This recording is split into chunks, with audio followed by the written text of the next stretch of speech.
രാമൻകുട്ടി ഒരു കർഷകനായിരുന്നു. അവിവാഹിതനായ രാമൻകുട്ടി തന്റെ മക്കളെ സ്നേഹിക്കുന്നതിലേറെ മരങ്ങളെ സ്നേഹിച്ചു. പെട്ടെന്നാണ് രാമൻകുട്ടി ആ കാഴ്ച കണ്ടത്. വഴിയിൽ ഒരു ജാതി മരം വീണ് കിടക്കുന്നു. രാമൻകുട്ടി ഒട്ടും അമാന്തിച്ചില്ല. ആ മരം പൊക്കാൻ ശ്രമിച്ചു.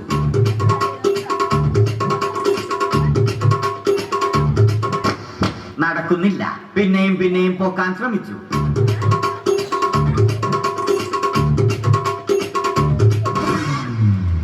നടക്കുന്നില്ല. രാമൻകുട്ടി വഴിയെ പോയവരെ എല്ലാവരെയും സഹായത്തിന് വിളിച്ചു.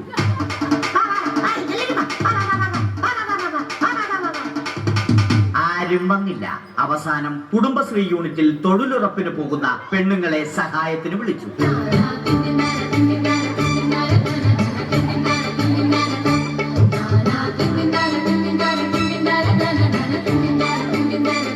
അവരെത്തി. അവർ അവരുടെ സ്ഥിരം പണി തുടങ്ങി. അത് കണ്ട ദേഷ്യം വന്ന രാമൻകുട്ടി മരത്തെ ഒറ്റയ്ക്ക് പിടിച്ചു പോക്കി. അത്ഭുതമെന്ന് പറയട്ടെ, മരം നേരെ നിന്നു. ഇത് കണ്ട തൊഴിലുറപ്പ് പെണ്ണുങ്ങൾ രാമൻകുട്ടിയോട് നോക്കുകൂലി ആവശ്യപ്പെട്ടു.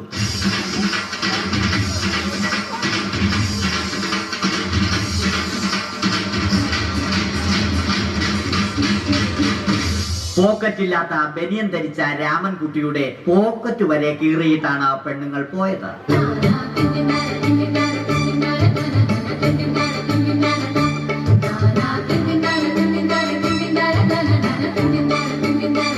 രാമൻകുട്ടി പിന്നീട് ഒന്നും ആലോചിച്ചില്ല.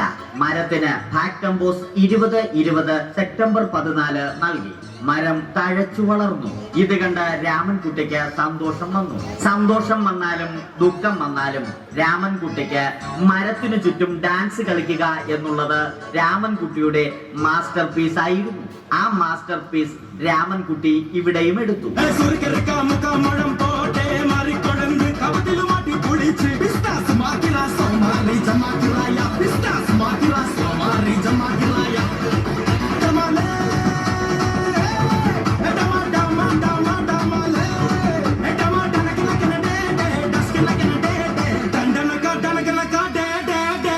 രാമൻകുട്ടി ദൈവത്തോടായി പ്രാർത്ഥിച്ചു. നിങ്ങൾ എനിക്ക് ആയുസ്സും ആരോഗ്യവും തരൂ. ഞാൻ മരങ്ങളെ സംരക്ഷിച്ചു കൊള്ളാം. കാരണം മരം ഒരു വരമാണ്. അവന്റെ പ്രാർത്ഥന ദൈവം കേട്ടു. ആ മാവിൽ നിന്നും വീണ തേങ്ങ രാമൻകുട്ടി മോങ്ങാതെ ഇരുന്നു തിന്നു. അപ്പോഴാണ് രാമൻകുട്ടി മറ്റൊരു കാഴ്ച കണ്ടത്. രാഘവൻ വരുന്നു.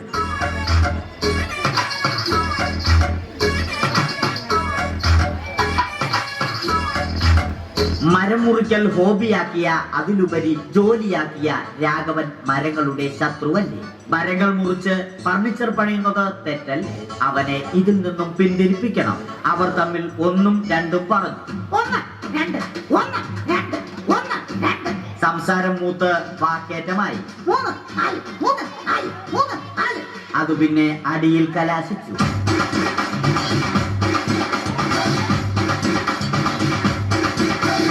നല്ല മനസ്സിന് ഉടമയായ രാമൻകുട്ടി കംപ്ലീറ്റ് അടിയും വാരിക്കൂട്ടി.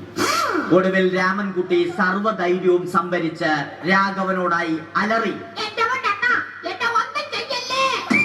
മനസ്സലിഞ്ഞ രാഘവൻ രാമൻകുട്ടിയെ അരികിൽ വിളിച്ചു. കൈവാക്കിന് കിട്ടിയ രാമൻകുട്ടിയെ രാഘവൻ ഒട്ടിറൊട്ടിയാക്കി മരത്തിലൊട്ടിച്ചു.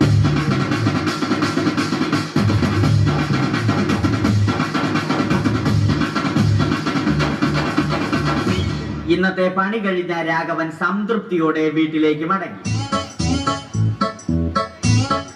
തനിക്ക് തല്ല് കിട്ടിയാലും മരത്തെ രക്ഷിക്കാൻ പറ്റിയ സന്തോഷത്താൽ രാമൻകുട്ടി മരത്തെ കെട്ടിപ്പിടിച്ച് പൊട്ടി പൊട്ടി കരഞ്ഞു.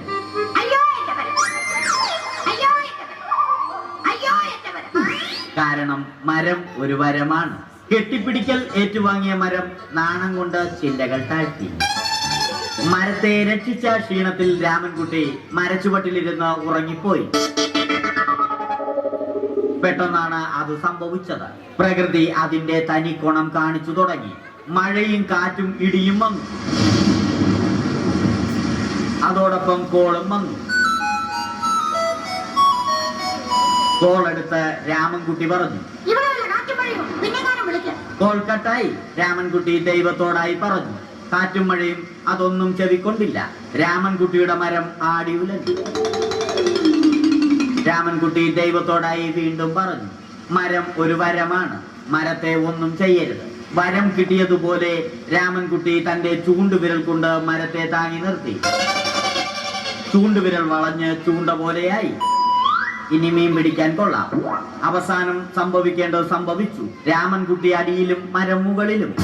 അന്ത്യശ്വാസം വലിക്കുന്നതിനു മുമ്പ് രാമൻകുട്ടി ദൈവത്തോടായി ഇങ്ങനെ പറഞ്ഞു, എന്റെ പൊന്നോ, മരം